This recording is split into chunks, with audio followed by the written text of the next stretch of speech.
මිහින්තලේ යන්න කියලා තමයි යොන්න ওই පාරට මම දාගත්තේ.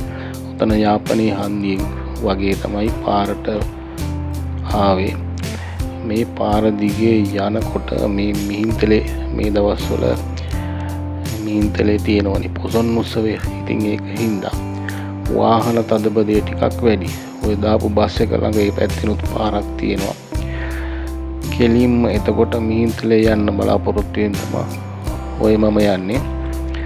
බලමුකෝ අපි තව ටිකක් ඉස්සරහට ගිහිල්ලා කොහොමද වැඩේ වෙන්නේ කියලා. ත්‍රිවිල් මල්ලි කෙනෙකුත් මාව ඉස්සර කරගෙන ඔය විදිහට යනවා ගමන. මෙන්න මෙතනදී තමයි ඔය මාතලේ හන්දිය කියන තැන එන්නේ.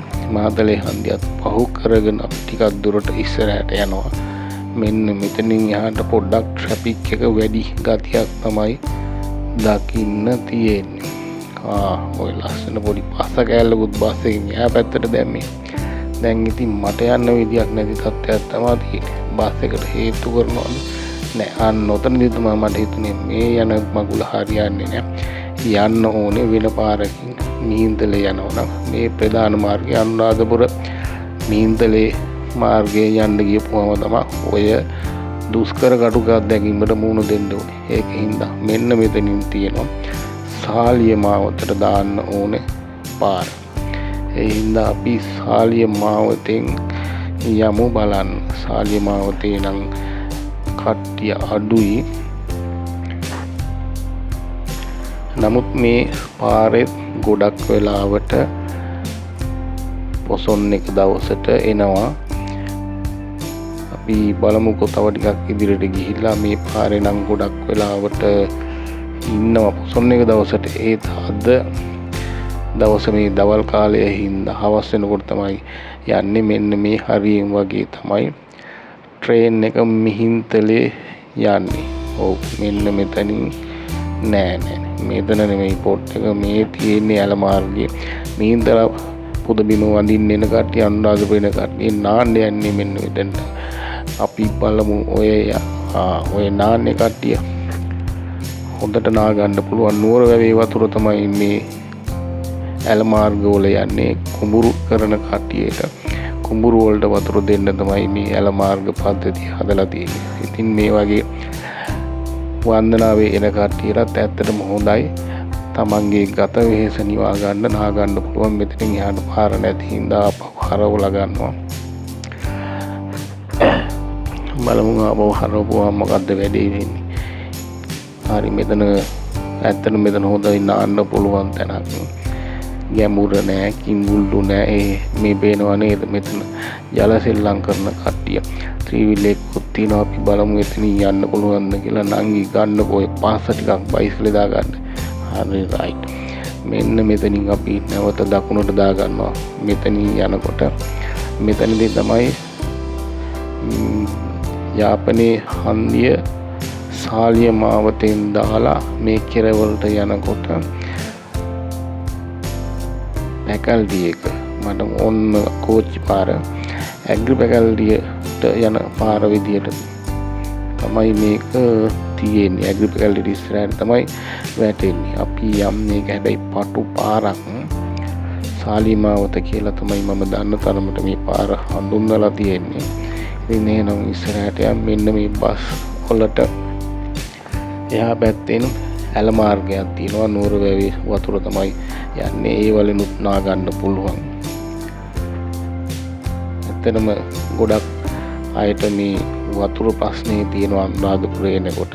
ඒකට හොඳ විසඳුමක් විදිහට තමයි මේ කුඹුරු කරන කාලයත් එක්ක සමගාමීව වතුර ඇරලා තියෙන්නේ. ඒක නිසා වන්දනාවේ එන කට්ටියට ගැටලුවක් නැතුව දිගටම මේකෙන් නා ගන්න, ඇඟ හොද ගන්න වගේ දේවල් කරගන්න පුළුවන්. මොකද ගැඹුර නෑ. ටිකක් සැඩ පාරක්. එච්චරම සැඩ පාරක් නෑ. සාමාන්‍යයෙන් ගසාගෙන යන තත්වයට පොඩ්ඩක් අඩුවෙන් තියෙන්නේ. මෙන්න මෙතනත් ගොඩක් කට්ටිය නානවා. මේ වගේ නානතොටුපල් තමයි දිගටම තියෙන්නේ. ඉතින් එහෙනම් අපි බලමු මේ වැඩි තව ටිකක් ඉස්සරහට යනවා. මෙතනින් දකුණු පැත්තට පාරක් තියෙනවා. ඒ අලුතෙන් ගත්ත ඉඩම් විකුණන්න පුළුවන් කියලා බෝඩ් දාලා තිබිලා තියෙනවා. තාමත් මම හිතන්නේ එතන ඉඩ ගන්න විකුණන්න තියෙනවා. මේ විදිහට ඉස්සරහට යනවා. බලන්න ඔය සුන්දර පාර දෙපැත්තේ කොළ පාටට ගස් ලස්සන පාර. මේ පාරවල් මම හිතන්නේ හොඳට කාපට් දාලා තියෙන පාරක් විදිහට තමයි පේන්නේ.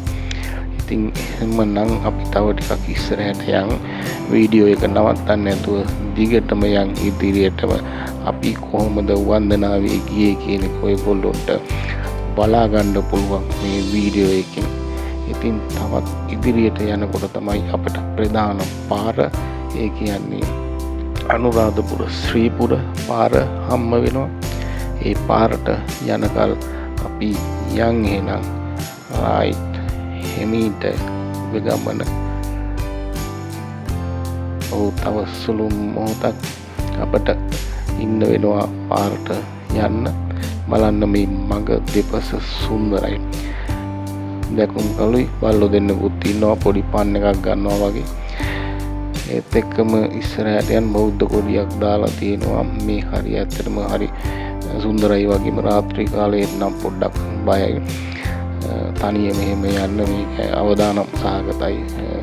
හොරහතුරු මංගොල්ලකාරයෝ ගෙවසන තැනක් රාත්‍රී කාලයට නම් මේකේ වැඩි බස් යන්නේ මං හිතන්නේ බස් මාර්ගයක් නෙමෙයි.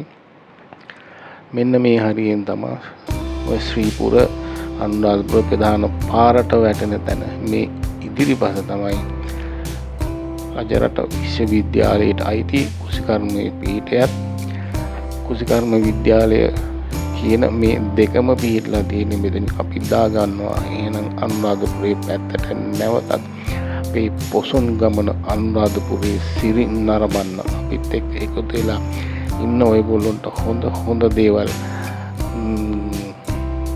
මේකෙන් අපට ගන්න පුළුවන්. එහෙමනම් තවත් ටිකක් යන් ඉදිරියට. ඇත්තට මේ පාරවල් ගැන කිව්වොත් නම් පාරවල් ටික නම් සුපිරියටම තියෙනවා. ඉස්සර අපි පොඩි කාලේ මේ වගේ නෙමෙයි තාර දාලා පාරවල් ගැලවිලා කැඩිලා තිබුණේ. මේ පාරවල් කාගේ ආණ්ඩුවකින් හදපු පාරවල්ද කියන එක නම් මම හරියට දන්නේ නැහැ. ඒත් හොඳට ලස්සන පාරවල් ටික කාපට් කරලා පාර පුළුල් විදිහට තියෙනවා. මේ හරියටම තියාගන්න අමාරුයි. නමුත් මෙතනින් තමයි ට්‍රේන් එක යාපනයේ කොළඹ දුවන කෝච්චිය. මෙන්න මේ හරියෙන් තමයි. තව ටිකක් අපි ඉස්සරහට ගිහින් බලමු. එතන අවදානම් කලාපයක් විදිහට නෑ. එතන ඉන්නවා ගේට්ටුවක් දාගෙන මුර කරගෙන. ඒක හින්දා එතන කිසි ප්‍රශ්නයක් නෑ. මීට ටික කාලයකට ඉහතදී නම් මේ දකුණු පස්සේ තියෙන පාරෙන් ඇතුලේ කෝච්චියට හැපිලා කාන්තාවක් මිය ගිහිල්ලා තියෙනවා.